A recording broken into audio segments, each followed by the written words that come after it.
Hello, everyone, and welcome to another My Music. We will be talking to Ada about all things music, where she originally comes from, what got her into music in the first place, what inspired her, the voice, and all of those things. But after this, you're going to have to hold on for a minute. Keep on, don't stop.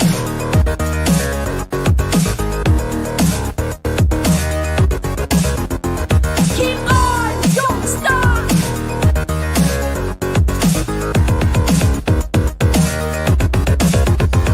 Keep on, don't stop.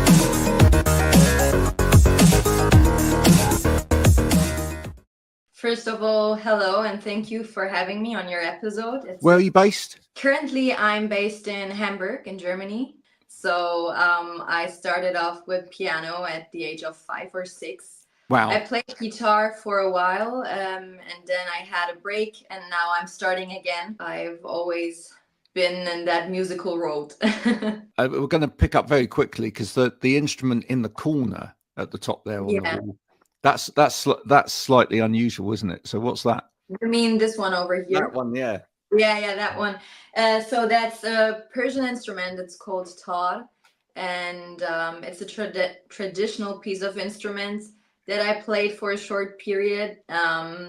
And yeah, it has a very special sound. Yeah. So your parents were originally from Persia, is that right? Yes, my parents grew up and they were born in Iran.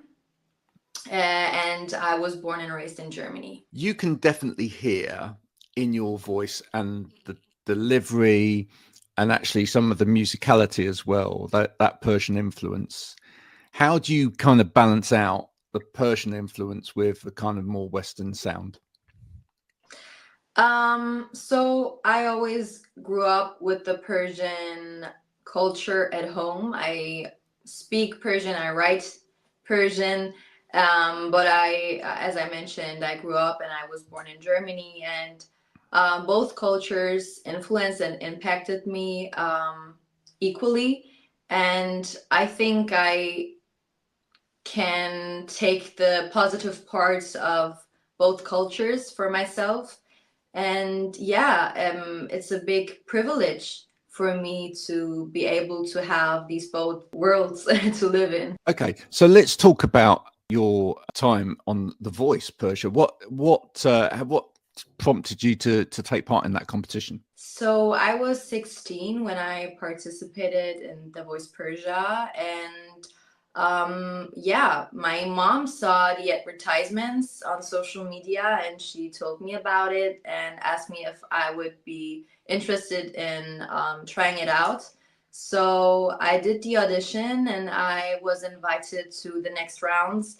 And then I flew into Sweden, to Stockholm, where I stayed for 2 months for the competition. And wow, then I reached the finals, and it was a huge experience for me.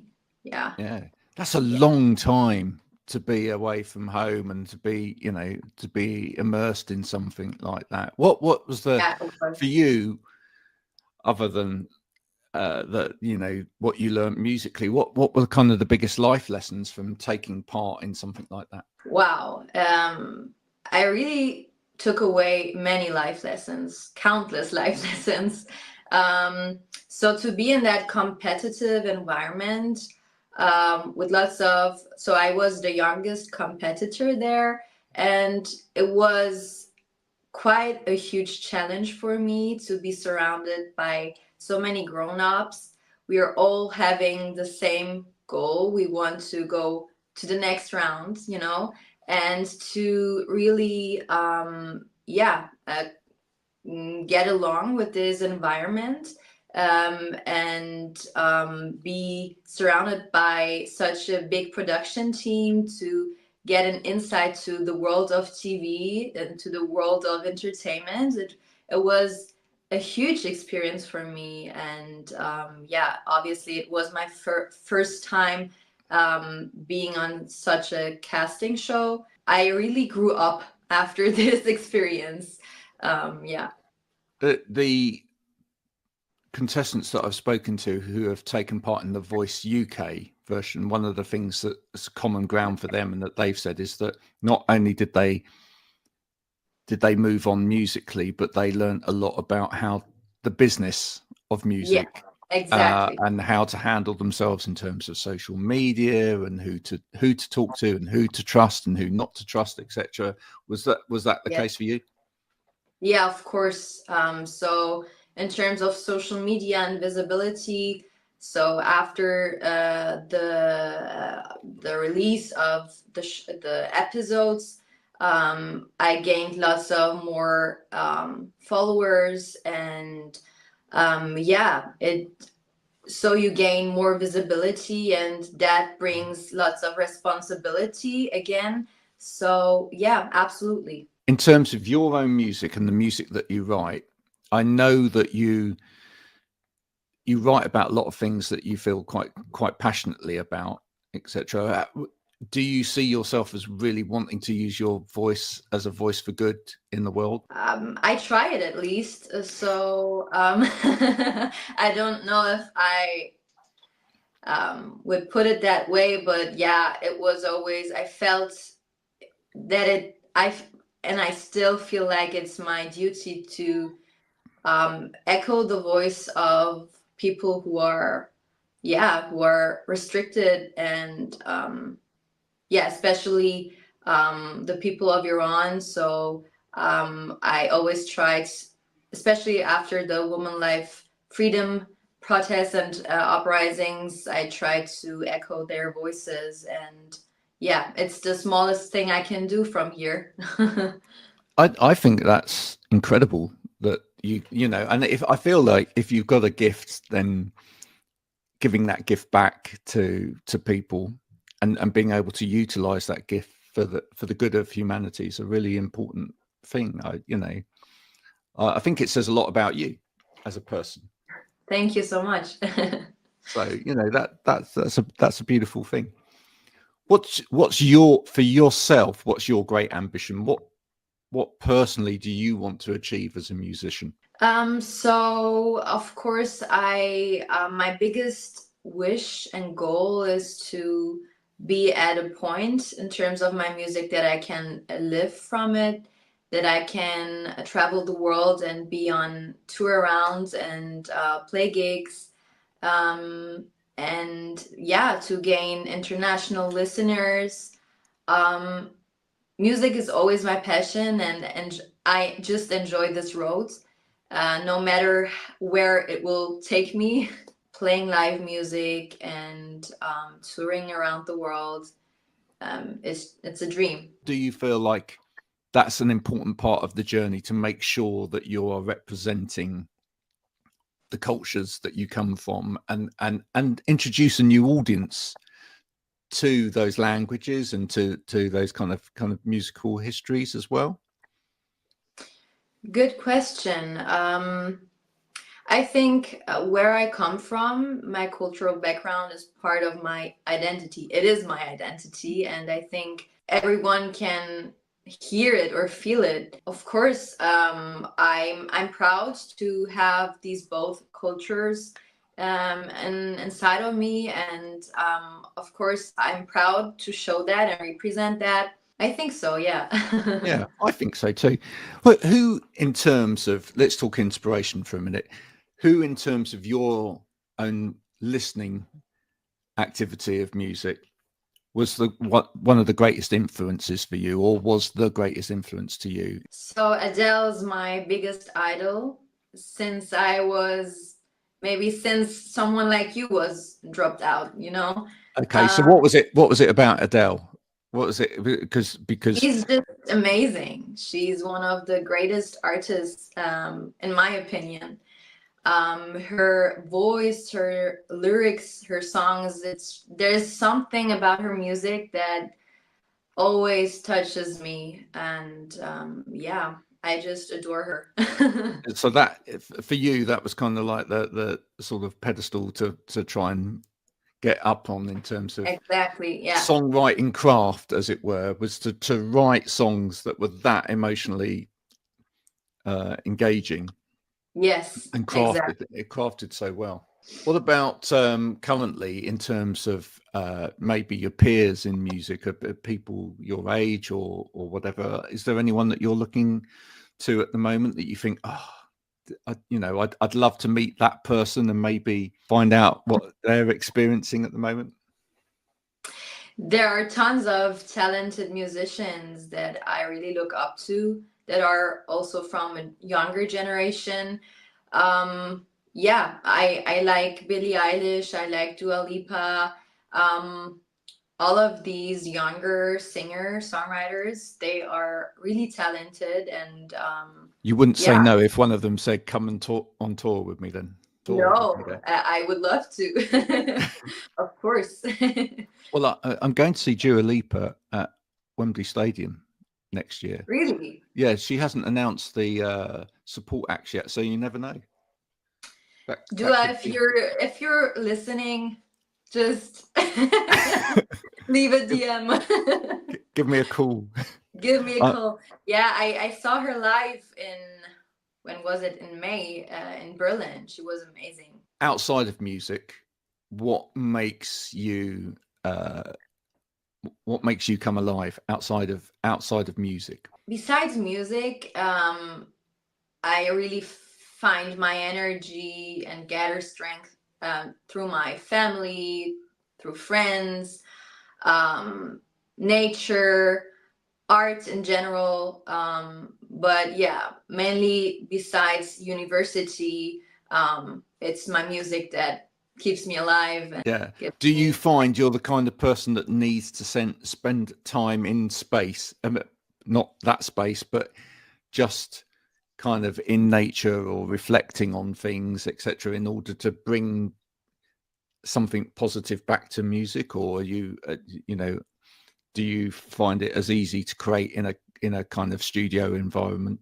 The surroundings that inspire me for writing music, of course, I love to do music with other musicians and songwriters in studio sessions.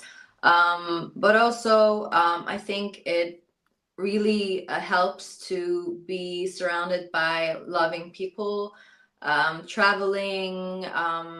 I think you need to go through both sides, Yeah. I've got to ask you, as someone that's, been thrust into the spotlight slightly, is there anything you miss now that people know who you are about the time before people knew who you were? Is there anything you miss about that?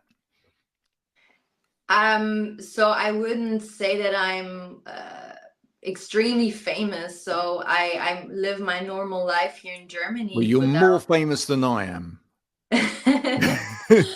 Yeah, so I have some big community on Instagram, but I wouldn't say that I'm a superstar or Shakira, as you mentioned. So as I said, I can live quite normally here in Germany. Do you think you cope okay with that level of fame? As and when it comes, because it will come, If it would come in the future, yeah, I think it's just important to stay grounded, to stay humble. I think it's really important. So that's also one of the reasons why I love Adele so much, because she is so grounded and so humble. And yeah, I think that's one of the most important things. It's always important to keep critics close to you. Yeah, exactly. Yeah. Who's your greatest critic? Right? Who in your family circle or your group of friends? Who's the one that is the most honest with you about your music? Most honest, I would say my mom. Yeah. My mom and dad both. While they are my biggest supporters, they are also, I can count on their honest opinion always. Yeah. That's so good. Yeah. It's important, isn't it? Yeah. I really appreciate it. Yeah. Yeah. Have you ever presented them with anything and they've gone, no. Start again. So most of the time they've been really loving and supportive, but of course they've been situations where I showed them a song idea or a demo, and it took a while for them to get the idea, but then when it had more shape and when it evolved more, they changed their opinion, and yeah, but it's always great to have them by my side. I love that. I love that. What do you think is going to be your biggest challenge in the future, in the next year or so, in terms of getting to the next level? What's going to be the biggest challenge, and how could people help you with that, or who could help you with that? Wow, you're asking very good questions. That's what I do. Wow. But also a bit difficult. Let me think. So, I think the musical journey or art in general, it's always filled with ups and downs. So I don't think that there is one specific point where you can say like it's the biggest challenge. It's always varying, and it has always been for me. The biggest challenge for everyone who does music or also in general is yourself. If you don't believe in yourself, you're going nowhere. So I think that can be a challenge to. It's that kind of saying, you're your own worst enemy. Yeah, Yeah. Exactly, it is. And it's a long road, and you just gotta believe in yourself and don't listen to anyone who tries to put you down. I think that's very wise, and you're showing a great wisdom for your slender years. Thank Ayda, you. which is brilliant. I'm going to leave us today on a slightly frivolous note, etc. But I just wanted to show you this photo of you from one of your videos that you put up on Instagram, and I just wanted everybody to have a look at this and just be amazed, and then we'll talk about it, at just how well you managed to get so much coordinating brown in one shot. It's just absolutely, mate. I mean, from the hair to the outfit to the cushion to the wallpaper and everything in between. It's just, I mean, that literally takes me back to I'm that old, to the 1970s. I have to tell you something. It wasn't planned. I didn't know that the room has this furnitures and stuff. So I had lots of luck that my outfit fitted to the environment. It was incredibly cool. It was probably the most coordinated scene in a video I've probably ever seen. Exactly. Which I thought was rather touching and lovely. Thank you. Just for anyone that's now met you and listened to you for the last 20 minutes or so, that now wants to get into you, which song would you like to say this is a good place to start listening to me? Probably Storm or No Plan B, because these two songs are quite personal songs for me, that tell a part of my life story. Yeah, probably. Yeah. Well, what we're going to do is we're going to add those to the My Music podcast playlist, so that it makes it easier for people to find those and begin to follow your journey and get into your music. So I hope you're happy with those two choices, folks. This has been the wonderful Ayda. She's been tremendous. If you have not checked out her music before, now's the opportunity to do so, and we look forward to seeing your career rise as you go forward into the world of music over the next few years. Thank you so much. This has been My Music, folks. Hope you enjoyed it. If you have, then please do share it with your friends and family, and we look forward to seeing you again very soon for another episode. Until then, bye for now.